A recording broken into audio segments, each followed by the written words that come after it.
बिस्मिल्लाहिर्रहमानिर्रहीम।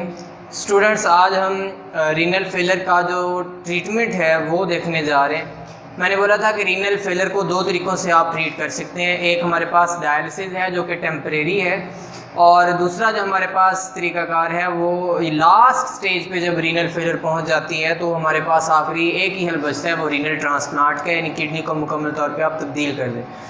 तो डायलिसिस के बारे में हम देखते हैं जी। डायलिसिस दो तरह की परफॉर्म की जाती है, एक पेरिटोनियल और दूसरी है हीमोडायलिसिस। बेटा जो पेरिटोनियल है वो एक वर्ड जो इसका हमने लिया हुआ है पेरिटोनियल डायलिसिस का, वो पेरिटोनियम से हासिल किया हुआ है या पेरिटोनियल कैविटी से। पेरिटोनियल कैविटी आप बोलते हैं गट के अराउंड एक स्पेस है, एक एरिया है जिसको आप बोलते हैं पेरिटोनियल कैविटी। हमारा जो डाइजेस्टिव सिस्टम वाला एरिया ना, उसके गिर्द एक स्पेस है, उसको आप पेरिटोनियल कैविटी का नाम देते हैं। उसकी बुनियाद पे इसको पेरिटोनियल डायलिसिस का नाम दिया जाता है। तो पहले आपको पेरिटोनियल कैविटी और पेरिटोनियम का पता होना चाहिए, जो शॉर्ट क्वेश्चन में अक्सर पूछ लिया जाता है। The dialysis that is performed in peritoneal cavity, यानी peritoneal cavity is a space around gut, ठीक है। और पेरिटोनियम क्या चीज़ है? इस पेरिटोनियल कैविटी को एक एपिथेलियल लेयर ने, एक बारीक लेयर ने, तह ने घेरा होता है, उसको नाम देते हैं पेरिटोनियम का। Thin layer of epithelium that surround peritoneal cavity is called as peritoneum. इस पेरिटोनियम के अंदर ब्लड वेसल्स भी मौजूद होती हैं, खून की आर्टरीज और कैपिलरीज वगैरह, स्पेशली कैपिलरीज वो भी मौजूद होती हैं इस पेरिटोनियल कैविटी के अंदर। अब काम क्या किया जाता है? पेरिटोनियल डायलिसिस बेसिकली मैंने बोला था आपको, पहले डिफरेंस पिछले लेक्चर में बताया था कि ये बॉडी के अंदर परफॉर्म की जाती है। तो अब बॉडी के अंदर परफॉर्म करने का मतलब है कि उसको एक कैथीटर डाला जाता है। कैथीटर यानी एक नाली सी जो है मिनी ऑपरेट करके जो है वो पेरिटोनियल कैविटी के अंदर दाखिल किया जाता है। तो जो डायलिसिस फ्लूइड है वो पेरिटोनियम में, यानी कि पेरिटोनियल कैविटी, सॉरी यहाँ पे होगा, ये पेरिटोनियल कैविटी है। पेरिटोनियल कैविटी में जब इसको आप ऐड करते हैं तो पेरिटोनियल कैविटी में जब इसको दाखिल किया जाएगा इस डायलिसिस फ्लूइड को, तो उसके इर्द गिर्द, इस कैविटी के इर्द गिर्द जो पेरिटोनियम मौजूद है वहाँ पे ब्लड मौजूद है। ब्लड कहाँ मौजूद है? उसमें ब्लड वेसल्स मौजूद हैं। तो ब्लड वेसल्स में से जो वेस्ट होता है वो डिफ्यूज़ करता है, क्योंकि वो बिल्कुल बारीक लेयर है, उसमें से आसानी से डिफ्यूजन हो सकती है। तो वो वेस्ट डिफ्यूज़ करके इस डायलिसिस फ्लूइड में आ जाते हैं, जो कि उस पेरिटोनियल कैविटी में, हमारे पेट वाले खला में मौजूद था। वहाँ से अब जो डायलिसिस फ्लूइड है जिसके अंदर अब वेस्ट मौजूद है, यानी कि अब वो साफ़ नहीं है, उसको फिर ड्रेन आउट कर लिया जाता है, वापस उसको बाहर निकाल लेते हैं। ये घर पे ही की जाती है और तकरीबन हर दिन करवाई जाती है। तो इसका बेसिकली जो इसको याद करने की जो बात है वो ये कि हमारी बॉडी में होगी, पेरिटोनियल कैविटी में की जाती है। पेरिटोनियल कैविटी क्या होती है और पेरिटोनियम क्या है, इसका बेसिक मैकेनिज्म क्या है।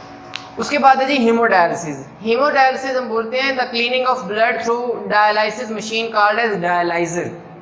अब ये बॉडी में नहीं होगी, ये मुकम्मल तौर पे बॉडी से बाहर करवाई जाएगी। एक मशीन होगी जिसको डायलाइजर बोलते हैं, यानी डायलिसिस मशीन होती है। अब उसकी स्ट्रक्चर कैसी है? डायलिसिस मशीन के अंदर कुछ ट्यूब्स लगी होती हैं, इस तरह से क्वाइल्ड ट्यूब्स होती हैं, और इसके गिर्द हम डायलिसिस फ्लूइड शामिल करते हैं। तरीकाकार इसका क्या है? Dialyser contain semi permeable tubes. ये जो ट्यूब्स हैं इनकी दीवारें सेमी परमिएबल हैं, यानी कि इसमें से कुछ मटेरियल खारिज भी हो सकते हैं लेकिन सारे नहीं, यानी ब्लड सेल पास नहीं कर सकते, लेकिन साल्ट्स वगैरह, मिनरल्स वगैरह वो निकल सकते हैं। तो ब्लड इज टेकन। अब इसका मैकेनिज्म है जी जो हीमोडायलिसिस में हम करते हैं, एक आर्टरी से, पेशेंट की एक आर्टरी में से ब्लड लेंगे और इन डायलिसिस की जो ये डायलाइजर की जो ये ट्यूब्स हैं उनमें शामिल कर देंगे, यानी ब्लड जो है वो इन डायलाइजर की ट्यूब्स में फ्लो करता है। जबकि डायलिसिस फ्लूइड जो अनयूज्ड है वो हमने इस मशीन में शामिल करना है। वो मशीन वो जो डायलिसिस फ्लूइड है वो इस मशीन की ट्यूब्स के इर्द गिर्द फ्लो करेगा, यानी इनके ये जो ट्यूब्स हैं उस फ्लूइड में डबोई होंगी, हम दूसरे अल्फाज में ये कह सकते हैं।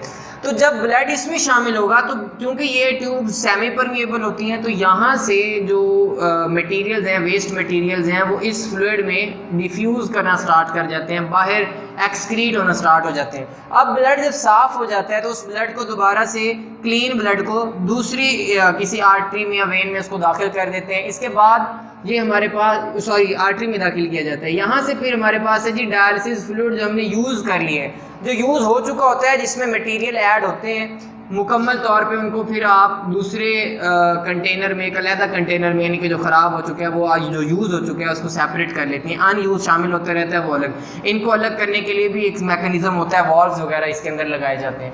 तो blood taken from artery dialyser tube में उसको भेजा जाता है, फ्लूइड इन ट्यूब्स के गिर्द घूम रहा होता है, वेस्ट डिफ्यूज करते हैं, यूज्ड जो फ्लूइड होता है उसको ड्रेन आउट कर लिया जाता है और क्लीन ब्लड को दोबारा बॉडी में रिटर्न कर देते हैं। यानी कि बेसिक मैकेनिज्म ये है। ये हॉस्पिटल में करवाई जाती है जो ये है बाकायदा तौर पे, और ये एक हफ्ते में तकरीबन 3 टाइम्स इसको परफॉर्म किया जाता है। लास्ट हमारे पास है जी किडनी ट्रांसप्लांट। बेटा एक लास्ट स्टेज है रीनल फेलियर की, उस रीनल फेलियर की लास्ट स्टेज को आप बोलते हैं uraemia. Last stage of renal failure is called uraemia, और किडनी ट्रांसप्लांट उसकी आखिरी ट्रीटमेंट है, उसके बाद कोई ट्रीटमेंट नहीं है। यानी replacement of damage kidney with healthy kidney is called as kidney transplant. यानी जो खराब किडनी है उसको डोनर के हेल्दी किडनी के साथ रिप्लेस कर देना, उसको आप किडनी ट्रांसप्लांट का नाम देते हैं। डोनर किडनी जो है वो ऑफनली क्लोज रिलेटिव का होता है, लेकिन ये ज़रूरी नहीं है, वो रिलेटिव का हो भी सकता है और नहीं भी। लेकिन ज़रूरी चीज़ें क्या हैं, उसकी टिश्यूज़ और प्रोटीन्स आपस में मैच होने चाहिए। जैसे कि आप ब्लड डोनेट नहीं करते किसी को तो उसके उनको क्रॉस मैच करवाया जाता है, उसमें ये भी देखा जाता है कोई इन्फेक्शन तो नहीं है, इन्फेक्शियस जर्म्स वगैरह तो नहीं है, कोई HIV कोई बीमारी है, हेपेटाइटिस ETC इन्फेक्शियस डिजीज़ तो नहीं है जिस बंदे का ब्लड लिए, तो क्या वो क्लियर है, क्या वो मैच कर रहे हैं आपस में, यानी वो चीज़ें आपने 9th में सीखी हुई हैं। तो इसी तरह से ये जब किडनी को करवाया जाता है, यानी कि क्रॉस इसका करवाना है, जब ट्रांसप्लांट करवानी है तो इसके टिश्यूज़ और प्रोटीन को क्रॉस मैच करवाया जाता है, वरना वो रिजेक्ट कर दिया जाता है। उसके बाद प्रॉब्लम, ये शॉर्ट क्वेश्चन इंपॉर्टेंट है जी, कौन सी प्रॉब्लम्स होती हैं ट्रांसप्लांट के बाद। तो हमारे पास फर्स्ट ऑफ ऑल है ट्रांसप्लांट रिजेक्शन। ट्रांसप्लांट रिजेक्ट भी हो जाता होता है अक्सर, फिर सेकंड ट्रांसप्लांट करवानी पड़ती है। इन्फेक्शंस हो जाती हैं अक्सर इसकी वजह से, यानी कि जो बैरूनी किडनी है डोनर किडनी, उसकी वजह से इन्फेक्शन भी स्टार्ट हो सकती हैं। साल्ट्स का बॉडी में इम्बैलेंस स्टार्ट हो जाता है, क्योंकि वो जो बाहर से किडनी लगाया हो सकता है मुकम्मल तौर पे बॉडी के साथ वो उसकी हार्मनी ना बन सके, और अल्सर वगैरह जो है, कैंसर टाइप की चीज़ें जो हैं वो भी हो सकती हैं। तो ये मुख्तलिफ जो प्रॉब्लम्स हैं ट्रांसप्लांट के बाद वो हो सकते हैं। और एवरेज लाइफ स्पैन एक किडनी का, यानी पेशेंट का किडनी ट्रांसप्लांट के बाद जो है वो 15 से 20 साल बढ़ जाता है। यानी कि अगर कोई शख्स आखिरी स्टेज पे पहुंच चुका था और उसे ट्रांसप्लांट अवेलेबल हो गया तो 15 से 20 साल वो ज़िंदगी गुजार सकेगा। यानी इसका हरगिज़ ये मतलब नहीं है कि आप ये कह सकते हैं कि वो ज़िंदा ही रहेगा, आगे उसको कुछ भी नहीं होगा, तो हम ये श्योरिटी से नहीं कह सकते। बहरहाल उसकी तकलीफ़ काफ़ी जो है वो कम हो जाती है, क्योंकि जो ये डायलिसिस वाला अमल है ये दोनों के लिए, यानी अटेंडेंट्स के लिए भी और पेशेंट्स के लिए भी बहुत ज़्यादा तकलीफ़ का बायस होता है। तो इस चीज़ से बचने के लिए, हाँ, अगर जो किडनी ट्रांसप्लांट है बहुत ज़्यादा महंगी भी होती है, और इसको आसानी से करवाने के लिए इतनी ज़्यादा अगर हम पाकिस्तान की बात कर लें तो आम शख्स के बस में ये बिल्कुल भी नहीं होता। तो ये तमाम चीज़ें जो हैं वो कंसीडर की जाती हैं। और डायलिसिस को आप आम जुबान में जो बोलते हैं वह गुर्दे वाश करवाना है, गुर्दे वाश करवाए जा रहे हैं। तो कल आपका बेटा ये चैप्टर जो है वो कंप्लीट हो चुका है, और इस चैप्टर में से आपने टोटल पूरे चैप्टर में से 15 क्वेश्चन बनाने हैं। बेहतरीन से क्वेश्चन सिंपल से आप ना बनाएं, जैसे कि define this, what is this, इस तरह के जो आपने लास्ट चैप्टर में भी बनाए थे। तो इसको थोड़ा सा बेहतर बेटा आपने करने हैं, अच्छे क्वेश्चन बनाने जी। उसके बाद इंशाल्लाह हम अगला चैप्टर स्टार्ट कर देंगे। अल्लाह हाफ़िज़।